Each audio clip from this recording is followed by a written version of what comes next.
Smart phone جو بھی company بنا رہی ہے، ٹھیک ہے، زیادہ تر فیچرز اس کے سیم ہی ہیں، بس ہر کمپنی اس میں تھوڑی سی ویریشن لے آتی ہے، کوئی اس میں ٹارچ ڈال دیتی ہے، کوئی اس میں بہت ایڈوانس لیول کا کیمرہ ڈال دیتی ہے، ہائی پکسلز وغیرہ فلانا ڈھمکانا، لیکن سارے کے سارے اسمارٹ فون بنا رہے ہیں، سب کا جو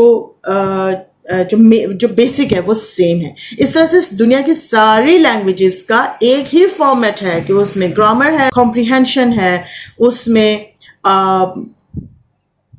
فیگوریٹو اسپیچ ہے. یہ چیز میں آپ کو بتانا چاہ رہی ہوں. ہمیں انگریزی کی فیگوریٹو اسپیچ یا فیگوریٹو لینگویج نہیں پڑھائی جاتی. اب آئے نا ذرا پہلے اردو پہ آئے. پہلے اردو میں اپنی زبان میں سمجھیں، ہندی والے بھی آسانی سے سمجھیں گے. اپنی زبان میں سمجھیں کہ فیگوریٹو اسپیچ کیا ہے اور اس سے ہماری اردو ہندی زبان کیسے خوبصورت ہوتی ہے. جب ہم اپنی زبان اتنی خوبصورت بولتے ہیں لیکن جب انگریزی کی بات آتی ہے تو فلیٹ چلے جاتے ہیں. ہمیں صرف یہ سکھایا جاتا ہے آئی ایم سک، زیادہ سے زیادہ آئی ایم ایل. کوئی ہمیں یہ بتاتا ہی نہیں کہ I am under the weather. اس کا یہی مطلب ہے میں بیمار ہوں، I am under the weather. ہمیں یہ کوئی نہیں سکھاتا. اور یہی چیز میں آپ لوگوں کے ساتھ ڈسکس کرنا چاہتی ہوں. پلیز والدین اور ٹیچرز اس کار خیر میں میرا ساتھ دیجیے گا کہ اپنے بچوں کو، اسٹوڈنٹس کو، یا جو دوسرا کوئی انسان دیکھ رہا ہے وہ اپنی لینگویج میں، انگلش لینگویج میں، ایون اپنی لینگویج میں فیگوریٹو اسپیچ کو شامل کریں. اب فیگوریٹو اسپیچ ہوتی کیا ہے اس کو پہلے آپ اردو میں آسانی سے سمجھیے تاکہ پھر آپ ایزیلی ریلیٹ کر سکیں کہ اچھا انگریزی میں یہ چیز ہے. ٹھیک ہے، جو چیز آپ پہلے اپنی زبان میں سمجھ لیتے ہیں وہ آپ کو دوسری زبان میں سمجھنی پھر آسان ہوتی ہے. اچھا، اب فیگوریٹو اسپیچ میں ہمیں یہ بتایا گیا، اب نارمل ہمیں ٹیچرز نے یہ سکھایا I am sick, I can't come to school today because I am sick. ہمیں کبھی یہ بتایا نہیں گیا کہ آئی ایم سک کو آئی ایم انڈر دا ویدر بھی کہہ سکتے ہیں. بتانا چاہیے تھا ٹیچرز کو، کیوں نہیں بتایا؟ یہ چیز تو بہت ضروری تھی. آئی ایم انڈر دا ویدر کتنا خوبصورت فکرہ ہے. اب انڈر دا ویدر ہونے کا مطلب ہے موسم کے تغیر کے زیر اثر، موسمی اثرات کے زیر اثر. جب موسم بدلتا ہے تو ہمیں بخار، نزلہ، زکام ہو جاتا ہے نا. ہماری مائیں یاد ہے جب ہم چھوٹے تھے تو کیا کہتی تھی؟ جاڑا آ رہا ہے، سردیاں آ رہی ہیں، کوئی گرم چیز اوڑھ لو، گھر میں رہو، باہر نہ جاؤ، ہوا لگ جائے گی. تو مطلب کہ جب موسم بدلتا ہے تو بعض اوقات انسانی طبیعت پہ اثر انداز ہوتا ہے، ہمیں بیمار کر دیتا ہے، بخار، نزلہ، زکام، یہ چیزیں ہو جاتی ہیں. تو ظاہری بات ہے موسم کے زیر اثر ہے. اردو میں بھی ہم یہ کہتے ہیں کہ میں موسم کے زیر اثر ہوں. انگریزی میں کہتے ہیں آئی ایم انڈر دا ویدر. تقریباً ایک ہی مطلب بنتا ہے، لیکن پرابلم کیا ہے؟ اب ہم اردو بھی اتنی خوبصورت نہیں بولتے. آپ لوگوں نے سنا ہوگا کہ اہل زباں انتہائی خوبصورت اردو بولتے ہیں، دکن کے لوگ، لکھنؤ کے لوگ. لیکن ہماری جو پاکستان کی اردو ہے یہ بھی بہت فلیٹ ہو گئی ہے. کوئی کیریکٹر نہیں ہے ہماری لینگویج ہے.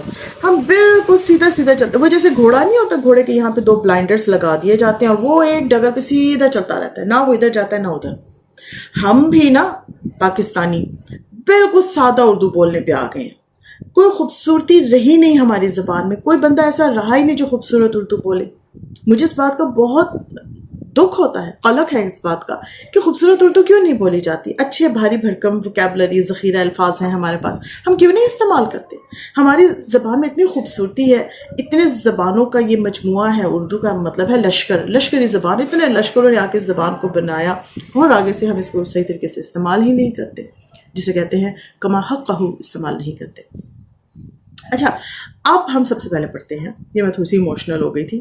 اب ہم سب سے پہلے پڑھتے ہیں کہ یہ جو فیگوریٹو اسپیچ ہے اس کو پہلے ہم اردو میں سمجھتے ہیں. ٹھیک ہے، اردو میں فیگوریٹو اسپیچ کو کہتے ہیں بلاغی اسلوب. نہیں سمجھ آئی کسی کو؟ اب یہ بلاغی کیا بلا ہے؟ اسلوب نے کیا سیاپا ڈال دیا؟ یہ بلاغی اسلوب ہے کیا؟ چلے میں دوسرا نام بتا دیتی ہوں، اسلوب مجاز. اور کنفیوز ہو گئے. اب یہ اسلوب کی سمجھ نہیں آ رہی تھی، بلاغ کی بلا ٹلی نہیں، یہ مجاز کیا چیز ہے، ان کے کیا مزاج ہوں گے. دیکھا، ہمیں اپنی زبان بھی سمجھ میں نہیں آتی، ہمیں اپنے ورڈ، یہ الفاظ معنی نہیں آتے، تو ہمیں کیا سمجھ میں آتی؟ تو تھوڑے سے الفاظ معنی سمجھ لیتے ہیں. یہ ان لوگوں کے لیے بھی بہت ضروری ہے جو ایم اے اردو کر رہے ہیں یا اردو پڑھتے ہیں. تو فیگوریٹو اسپیچ کو ہم اردو میں اگر ٹرانسلیٹ کریں تو اس کو بلاغی اسلوب یا اسلوب مجاز کہہ سکتے ہیں. بلاغ کا کیا مطلب ہے؟ یہ سارے عربک ورڈز ہیں. ٹھیک ہے. بلغا یہ عربک ورڈ ہے. بلغا، بلغا سے ورڈ بنا بلاغت. اچھا، بلاغت کا مطلب ہوتا ہے فصاحت و بیان کا وہ طریقہ جس سے بات دل و دماغ میں اثر کرے. سادہ الفاظ میں بتاتی ہوں کہ اتنی خوبصورت طریقے سے بات کی جائے کہ وہ آپ کو اچھی لگے. اتنے اچھے طریقے سے بات کی جائے کہ آپ کہیں یار اس نے بات کتنی خوبصورت کر دی. یقین مانیے اگر کوئی بچہ کہتا ہے آئی ایم سک نارمل ہوگا، لیکن کوئی بچہ آپ کو کہے ma'am I am under the weather, آپ کہیں گے واو یار کتنی خوبصورت بات کر کے گئی، کتنا خوبصورت انگلش بول کے گیا ہے. تو دیکھیں ایک دم سے بات نے دل و دماغ پہ اثر کیا نا. اچھی لگتی ہے خوبصورت باتیں. ٹھیک ہے. اس کے ساتھ اچھا، بلاغت کا مطلب ہوتا ہے ایسے طریقے سے بات کی جائے کہ وہ دل و دماغ پہ اثر کرے. اور اسلوب کا مطلب ہوتا ہے انداز بیاں. یہ بھی عربک ورڈ سلابہ سے نکلا ہے. اسلوب کا مطلب ہوتا ہے انداز بیاں، how to express yourself. اور اوبویسلی ہم ہمیشہ اپنے آپ کو خوبصورت طریقے سے ایکسپریس کرنا چاہتے ہیں، تو اس زبان میں کیوں نہیں. آپ اتنے خوبصورت کپڑے پہنتے ہیں، آپ اتنا پیارا میک اپ کرتے ہیں، اکثر لوگ بہت اچھی انگریزی بھی بولتے ہیں، لیکن اچھی اردو کیوں نہیں؟ یہ ڈفرینٹ ٹاپک ہے. اب اگر آپ اس کو اسلوب مجاز کہتے ہیں تو یہاں پہ اسلوب کا پھر وہی مطلب ہو گیا انداز بیاں. لیکن کیسا انداز بیاں؟ پہلا تو تھا نا بلاغی اسلوب. اسلوب کا مطلب بات کرنے کا طریقہ، انداز بیاں. بلاغی اسلوب کا مطلب ہو گیا بات ایسے طریقے سے کی جائے کہ وہ دل و دماغ پہ اثر کرے. لیکن اس کا جو دوسرا مطلب ہے وہ ہے اسلوب مجاز. بات ایسے کی جائے کہ جو حقیقی مطلب ہے وہ نہ ہو بلکہ اس کے پیچھے ڈھکا چھپا مطلب ہو. مجاز کا مطلب ہوتا ہے ڈھکا چھپا مطلب. ضروری نہیں ہے. اب دیکھیں under the weather, under the weather کو اگر آپ دیکھ لیں تو میں موسم کے نیچے ہوں، یہ نہیں سمجھ میں آ رہا. میں موسم کے زیر اثر ہوں. کیا مطلب موسم نے کیسے مجھے اپنے نیچے رکھا ہوا ہے؟ موسم کا کیا اثر ہے میرے پہ؟ اگر آپ اس کا ورڈ ٹو ورڈ ٹرانسلیشن کریں گے تو یہ چیز آپ کو سمجھ میں نہیں آئے گی. لیکن آپ نے اس کے پیچھے ڈھکا ہوا اور چھپا ہوا مطلب دیکھنا ہے کہ موسم چونکہ تبدیل ہو رہا ہے، یہ انسانی صحت پہ اثر انداز ہو سکتا ہے، اس وجہ سے کوئی بندہ بیمار ہے تو موسم نے اس پہ اثر ڈالا ہے. تو یہاں پہ پھر ایک دم سے بات سمجھ آتی ہے، او اچھا ہی اور شی از انڈر دا ویدر اور آئی ایم انڈر دا ویدر، میں موسم کے زیر اثر ہوں. یہ جب الفاظ کے پیچھے ڈھکا چھپا مطلب ہوتا ہے نا، اس کو مجازی مطلب کہتے ہیں. تو اسلوب مجاز کا مطلب یہ ہوتا ہے ایسی فگوریٹو اسپیچ جس میں آپ کا جو ورڈز ہیں، میں جانے بار بار وہاں کیوں دیکھتی ہوں، وہاں کھڑکی ہے، مجھے باہر دیکھنا اچھا لگتا ہے، مجھے کیمرے کی طرف دیکھنا چاہیے. تو اسلوب مجاز کا مطلب یہ ہوتا ہے کہ آپ کا بات کرنے کا ایسا انداز ہو کہ آپ کی الفاظ کا وہ مطلب نہ نکلے جو آپ نے کہے ہیں، بلکہ ان کے پیچھے ڈھکا چھپا ایک مطلب ہو. ایک اور ایگزامپل دیتی ہوں. I'm gonna hit the sack. اچھا انگریزی میں، چلے اردو میں دے دیتی ہوں. میرا بچہ تو ہر وقت بیٹھ کے پلنگ ہی توڑتا رہتا ہے. اس کا کیا مطلب ہوا کہ میرا ایک بچہ ہے انتہائی شریر ہے، وہ ہتھوڑا یا آری لے کے ہاتھ میں بیٹھا رہتا ہے، پلنگ پنتا رہتا ہے. یہ اس کا مطلب نہیں ہے. وہ پلنگ اس لیے نہیں، ایسے وہ واقعی میں نہیں توڑتا، بلکہ اس کا مجازی مطلب یہ ہے کہ وہ اتنا سوتا ہے، اتنا لیزی سست کاہل ہے کہ وہ ہر وقت بستر پہ ہی پڑا رہتا ہے. وہ اتنا لیٹتا ہے، بستر کو اتنا استعمال کرتا ہے کہ بستر میں سے چوں چاں کی آوازیں آنے لگ گئی ہیں، بستر ہی ٹوٹنے لگ گیا ہے اس کے لیٹنے کی وجہ سے. یہ اس کا ڈھکا چھپا مطلب ہے. اب اگر ہم یہ کہتے ہیں I'm gonna hit the sack، انگریزی میں یہ ہوتا ہے کہ میں سونے جا رہا ہوں یا جا رہی ہوں. I'm gonna hit the sack. اس کا کیا مطلب ہے؟ کیونکہ بوری پڑی ہے، میں وہاں جا کے بوری کو لاتے مار رہی ہوں، میرا کوئی دماغ خراب ہے، جھلی ہو چکی ہوں. نہیں، اس کا مطلب ہے I'm gonna hit the sack. اس کا میں انشاءاللہ شارٹ بناؤں گی اور اس ایڈیم کا آپ کو بتاؤں گی کہ یہ گوروں نے اس کو کیسے اور کیوں کہاں استعمال کرنا شروع کیا. بس سمپل سی بات ہے، پرانے زمانے میں سردیاں ہوتی تھی، غریب لوگوں کے پاس کچھ نہیں ہوتا تھا تو بوریاں اپنے اوپر لے لیتے تھے. تو gonna hit the sack کا یہی مطلب نکلتا ہے میں سونے جا رہی ہوں. تو یہ دیکھیں یہاں پہ اب کیا ہوا کہ ہم نے بات تو کہی، الفاظ نے اپنا صحیح مطلب تو ڈلیور کیا، لیکن ہم نے وہ مطلب لیا نہیں، ہم نے اس کے پیچھے ڈھکا چھپا مطلب لیا. تو فگوریٹو اسپیچ کو ہم دو طریقوں سے اردو میں ڈیفائن کر سکتے ہیں کہ بلاغی اسلوب، بات اتنے اچھے طریقے سے کی جائے کہ دل و دماغ پہ اثر کرے، اور دوسرا ہے اسلوب مجاز کہ آپ ایسے طریقے سے بات کریں کہ اس کا ڈھکا چھپا مطلب سامنے آئے. ٹھیک ہے. تو ہم سمپل یہ کہہ سکتے ہیں کہ یہ جو فگوریٹو اسپیچ ہے یہ مجازی انداز بیاں ہے، ایک ایسے طریقے سے بات کرنے کا انداز جس میں آپ کے جو الفاظ ہیں وہ اپنا بیسک یا لغوی یا ڈکشنری والا مطلب نہ دیں بلکہ ایک ڈفرینٹ مطلب دیں. اچھا اس کو ہم استعاراتی زبان بھی کہہ سکتے ہیں. فگریٹو اسپیچ کو استعاراتی زبان بھی کہہ سکتے ہیں. استعارہ انگریزی میں میٹافر کو کہتے ہیں. تھوڑی بہت جس نے گرامر پڑھی ہے اس کو ایک دم سمجھ آ گئی ہوگی. میٹافر اردو میں عربک سے یہ ورڈ اگین آیا ہے. استعارہ کا مطلب ہوتا ہے ادھار لینا. آپ کسی سے کوئی چیز مستعار لیتے ہیں, ٹھیک ہے. تو استعارہ کا مطلب ہے کہ آپ نے زبان میں اس کا یہ مطلب ہوتا ہے کہ آپ نے ایک ورڈ دوسرے ناؤن کے لیے بس لے ہی لیا, بورو کر لیا. جیسے ہم اکثر کہتے ہیں یہ بچہ تو چاند سا پیارا ہے. اب چاند سا پیارا یہ مماثلت ہے یا مشابہت ہے جس کو سملی کہتے ہیں, تشبیہ کرنا کہتے ہیں, ٹھیک ہے. لیکن اگر ہم کہتے ہیں یا اللہ یہ بچہ تو چاند کا ٹکڑا ہے, اب ہم نے پورے کا پورا ورڈ ہی چاند کا ٹکڑا ہی بچے کے لیے لے لیا. یہ استعارہ ہے, یہ میٹافر ہے. تو اس طریقے سے بھی ہم اپنی لینگویج کو خوبصورت بناتے ہیں. اس لیے فگریٹو اسپیچ کو استعاراتی زبان بھی کہہ سکتے ہیں کہ بہت دفعہ ہم صحیح الفاظ کا استعمال کیے بغیر کرنے کی بجائے دوسرے الفاظ بیچ میں لے آتے ہیں. میں سونے جا رہی ہوں کو ہم یہ نہیں کہتے کہ I'm gonna یا کہتے ہیں, بالکل کہتے ہیں I'm gonna sleep. لیکن اگر اس کو فگریٹو اسپیچ میں کہیں گے تو ہم اس کے لیے ڈفرینٹ ہی الفاظ لے آئیں گے. I'm gonna hit the sack, جس کا اگر آپ اگر ہم غور سے کوئی مطلب دیکھیں تو اس کا کوئی خاص مطلب ہے نہیں, لیکن اس کا ایک مطلب ہے, ٹھیک ہے. ہوپ فلی آپ کو سمجھ میں آ گیا ہوگا. تو چلے اب اس کا باقاعدہ آغاز کرتے ہیں, لیکن اپنی نیکسٹ ویڈیو میں. ابھی تک میں نے آپ کو صرف یہ بتایا کہ فگریٹو اسپیچ کتنی ضروری ہے, یہ کیوں ضروری ہے, ہمیں کیوں نہیں پڑھائی جاتی, اس کو پڑھنے کے کیا فوائد ہیں, اور اگر آپ اس کو اڈاپٹ کرتے ہیں تو آپ اپنی لینگویج کو بہت خوبصورت بنا سکتے ہیں. آپ اپنی لینگویج کو کیسے خوبصورت بنا سکتے ہیں یہ انشاءاللہ میں اپنی نیکسٹ ویڈیو میں آپ کو بتاؤں گی, اور وہاں پہ میں آپ کو بتاؤں گی فگریٹو اسپیچ کیا ہوتے ہیں, اس کے کتنے پارٹس ہوتے ہیں, اور اس میں سے میں ایک پیئر آف پارٹس لوں گی, یعنی کہ 2 ایلیمنٹس کو میں وہاں پہ ڈسکس کروں گی. تو اگر آپ کو کوئی چیز سمجھ میں نہیں آئی ہے تو پلیز کومنٹ میں ضرور پوچھ لیجئے گا, میں اس کا جواب دوں گی.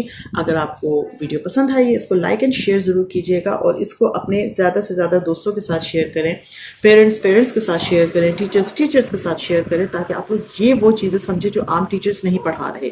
یوٹیوب پہ بھی میں نے دیکھا زیادہ تر ٹیچرس بیٹھے ہوئے ہیں اور وہ آپ کو ایک میجیکل فارمولا دے رہے ہیں, لائک لرن انگلش ان 30 days, اسپیک فلوئنٹ انگلش ان 1 week. ایسا نہیں ہوتا, ایسا تو نہیں ہوتا. تو آپ کو اس کو باقاعدہ طریقے سے بیسک لیول پہ نہ صرف پڑھنا سیکھنا ہے بلکہ پہلے سمجھنا ہے کہ یہ ہے کیا چیز. اگر آپ کو کوئی بندہ صرف ایک ایڈیم آ کے بتا رہا ہے, جو میں اپنے شارٹس میں بتاتی ہوں مگر میں یہاں پہ کمپنسیٹ کرتی ہوں اس کی پوری ایکسپلینیشن کے ساتھ. اگر آپ کو کوئی بندہ آ کے بتا دے I'm under the weather کا مطلب ہے I'm sick, آپ نے سیکھ تو لیا, آپ نے رٹا بھی مار لیا, لیکن اگر آپ تھوڑا سا سوچنے والے انسان نہیں ہیں, یا بہت بچے ہیں, یا کوئی نائیف پرسن ہے جس کو بات جلدی سمجھ میں نہیں آتی, تو آپ یہی سوچتے رہیں گے کہ what's I'm under the weather. یا اگر کوئی بندہ آپ کو کہے کہ I'm gonna hit the sack کا مطلب ہوتا ہے I'm going to sleep, اب آپ رٹا مار لیں گے, اور ہو سکتا ہے کچھ عرصے کے بعد یہ آپ کو بھول جائے. کیوں؟ کیونکہ آپ نے اس کا منبع نہیں دیکھا, ایٹیمالوجی یا فریز کا سورس نہیں دیکھا. جیسے ہر ایڈیم, ہر پروورب کے پیچھے ایک ہسٹری چلی آ رہی ہوتی ہے. اگر آپ نے وہ ہسٹری نہیں سنی, آپ ان ورڈس کو ایک ہسٹری, ایک ایونٹ کے ساتھ ریلیٹ نہیں کر پا رہے ہیں, آپ اس کو یاد نہیں رکھ سکتے ہیں. اب جب میں نے آپ کو I'm under the weather کو ایکسپلین کر کے بتایا ہے, ابھی بھی میں نے اس کو بہت کم ایکسپلین کیا ہے, تو اب جب آپ کو یہ ایکسپلینیشن معلوم ہو گئی ہے نا, تو آپ کو یہ بھولے گا نہیں. اب جب میں ہٹ دا سیک کا کوئی شارٹ یا ریل بناؤں گی, تو جب وہاں پہ آپ سنیں گے کہ اچھا یہ اس زمانے میں ایسا ہوا تھا, تو اس کے بعد لوگوں نے ایسے بولنا شروع کیا, تو یہ جب سٹوریز مل جاتی ہیں نا تو پھر آپ کو وہ چیزیں یاد رہتی ہیں. تو یہ کرنا بہت ضروری ہے. ٹیچرز بڑا فلیٹ پڑھا رہے ہیں, بات وہی ہے کہ کوئی بھی دل سے نہیں پڑھا رہا, جو پڑھا رہے ہیں وہ باتیں بہت سن رہے ہیں. میں اکثر اب بہت اچھے ٹیچرز کو جب دیکھ رہی ہوں نا, وہ پروننسیشن, ایکسنٹ سکھا رہے ہیں, وہ بڑی گالیاں کھا رہے ہیں. چلو یہ بھی امبیلشمنٹ آف لینگویج ہے, گالیاں بھی ہماری زبان کا حصہ ہوتی ہیں, ہم بھی تھوڑی سی کھا لیں گے. انشاءاللہ آپ سے نیکسٹ کلاس میں میری ملاقات ہوگی, اور وہ ضرور دیکھیے گا, اور اس ویڈیو کو 2-3 دفعہ دیکھیے گا, کیونکہ چونکہ میں اردو میں پڑھا رہی ہوں تو ہو سکتا ہے بہت زیادہ باتیں آپ کے دماغ سے گزر گئی ہوں, سر کے اوپر سے گزر گئی ہوں, تو اس کو 2-3 دفعہ دیکھیں تاکہ آپ کو صحیح طریقے سے ساری چیزیں ازبر ہو جائیں. اس کے بعد آپ نیکسٹ ویڈیو ضرور دیکھیے گا. اس وقت تک کے لیے بائے بائے.